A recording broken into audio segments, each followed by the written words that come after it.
Assalamualaikum warahmatullahi wabarakatuh. Perkenalkan, nama saya Siti Salwa Khairunisa dengan NIM 857276812. Dan kali ini saya akan melakukan observasi wawancara kepada santri, mudabiroh, dan ustazah Pondok Pesantren Al-Falahiyah Darul Mukhtarin untuk mengetahui pandangan dan pembelajaran nilai-nilai kehidupan santri melalui kegiatan harian, pembelajaran dan pengasuhan di pondok pesantren. Kegiatan ini diajukan untuk memenuhi mata kuliah pembelajaran berwawasan kemasyarakatan oleh dosen pengampu Ibu Yuni Tanjung Utami MPD. Sebelumnya terima kasih sudah meluangkan waktunya. Langsung saja ke pertanyaan pertama. Bagaimana kegiatan harian kamu di pondok pesantren dari pagi sampai malam?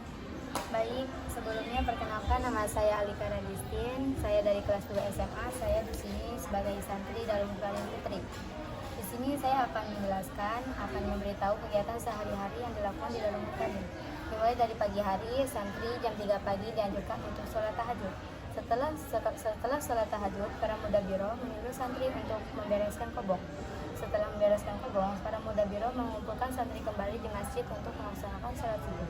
Setelah sholat subuh, para mudabiroh menyuruh santri atau menyuruh siap-siap santri untuk melakukan ngaji kitab kuning bersama Mudin Umahat Al-Falahiyah dan Mukhtarin sampai jam 8. Kemudian setelah ngaji kitab kuning, para santri melakukan makan pagi. Setelah makan pagi, santri dianjurkan untuk sholat duha. Kemudian setelah sholat duha, santri melaksanakan sekolah atau bersiap-siap untuk sekolah sampai jam setengah 12.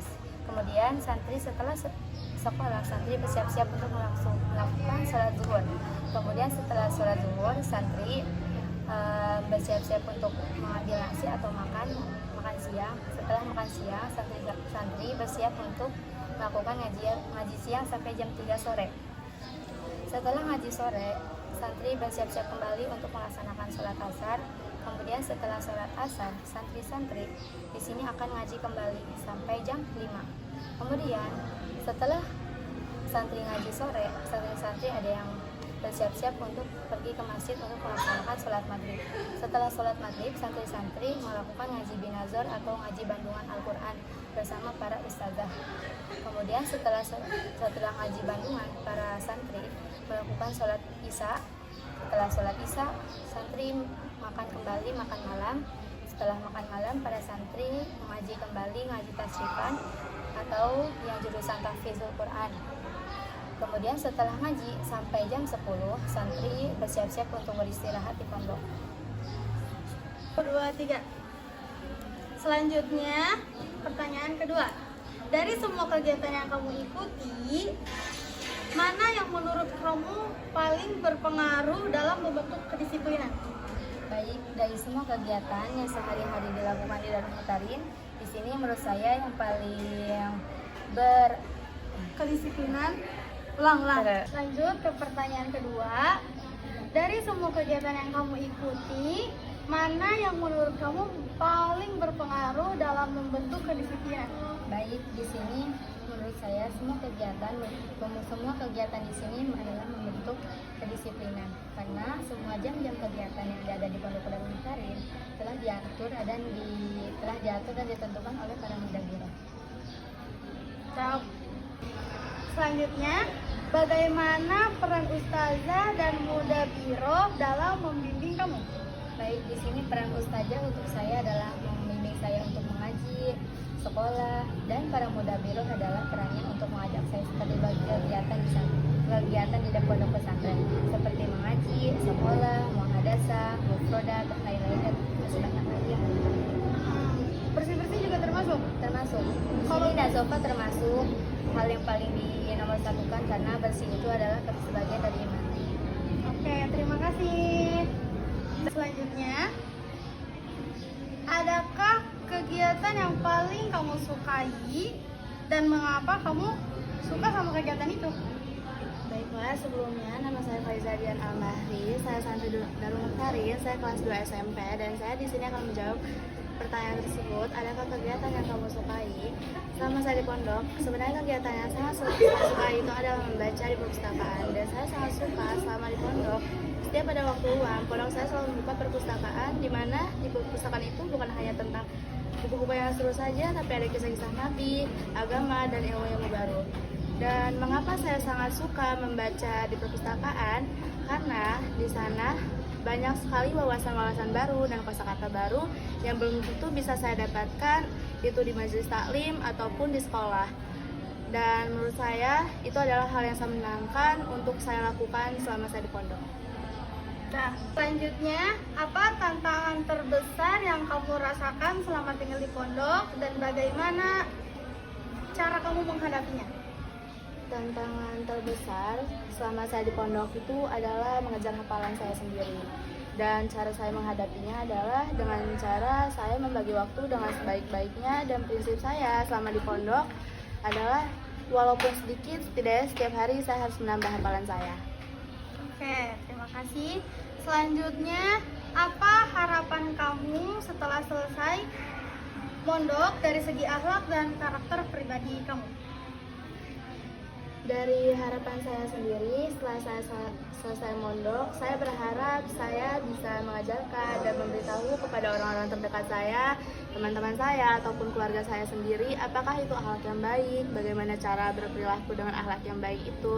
Dan saya sangat berharap ketika saya selesai mondok, saya bisa menjadi pribadi yang mandiri, yang cerdas dalam menghadapi masalah apapun itu, dan disiplin terhadap waktu dan apapun itu. Oke, baik. Terima kasih. Terima kasih juga. Selanjutnya saya akan mewawancarai Ketua Muda Biro di Pondok Pesantren Al-Falahiyah Darul Mukhtarin. Sebelumnya, perkenalkan dulu. Baik, perkenalkan nama saya Ayu Putri Sujono. Saya menjabat sebagai Ketua Istarin di Pondok Pesantren Darul Mukhtarin ini. Saya menjabat di periode tahun 2024-2025. Langsung ke pertanyaan pertama. Apa saja tanggung jawab seorang muda biro dalam mendampingi santri putri? Baik, tanggung jawab saya di sini adalah mengatur keseluruhan kegiatan santri dan aktivitas santri, contohnya seperti sekolah, mengaji, olahraga, mufrodat, muhadasah, dan kegiatan lainnya, agar kegiatan tersebut berjalan dengan teratur dan tertib. Nah, selanjutnya, bagaimana cara muda biro membina kedisiplinan dan kebersamaan di asrama santri putri? Baik, cara saya dan teman-teman saya adalah memberi waktu 10 menit kepada santri sebelum kegiatan dimulai. Dan setelah waktu 10 menit itu habis, maka saya dan teman-teman saya akan menghitungi santri tersebut agar ke tempat kegiatan yang telah ditentukan. Nah, pertanyaan terakhir, bagaimana cara muda biro mengatasi santri yang melanggar peraturan atau kurang disiplin? Baik, saya dan teman-teman saya akan memberikan hukuman dan sanksi kepada santri. Jika santri telat berjamaah, maka santri akan menghafal surat-surat pilihan dan kitab-kitab yang telah ditentukan. Selanjutnya, saya akan mewawancarai salah satu ustazah di Pondok Pesantren Al-Falahiyah Darul Mukhtarin. Sebelumnya, perkenalkan diri. Baik, perkenalkan nama saya Siti Nur Aziza. Saya selaku ustazah di Pondok Pesantren Darul Mukhtarin. Lanjut ke pertanyaan pertama, bagaimana sistem kegiatan harian santri putri di Pondok Pesantren ini? Baik, alhamdulillah kegiatan di Pondok Pesantren Putri ini berjalan dengan lancar karena adanya juga organisasi Isdarin atau disebut dengan Ikatan Santri Darul Mukhtarin yang biasa lebih dikenal dengan sebutan OSIS. Jadi, karena adanya Isdarin tersebut, kita merasa terbantu sebagai pengajar. Nah, selanjutnya, nilai-nilai karakter apa yang paling diterapkan dalam kehidupan santri sehari-hari? Baik, salah satunya yaitu nilai karakter akhlak yang baik. Karena teringat pada hadis Nabi yaitu innamal bu'itsu liutammima makarimal akhlak. Sesungguhnya aku diutus untuk menyempurnakan akhlak. Maka yang paling utama dibina karakternya yaitu akhlak yang baik dan karakter disiplin ataupun mandiri. Dan yang terakhir, Apa saja metode pembinaan karakter yang digunakan oleh ustazah kepada para santri? Yang pertama, dengan cara mengajar. Dan sesekali kita mengobrol dengan santri ataupun bertukar cerita untuk membina mereka dan mengajak mereka mempunyai karakter yang baik.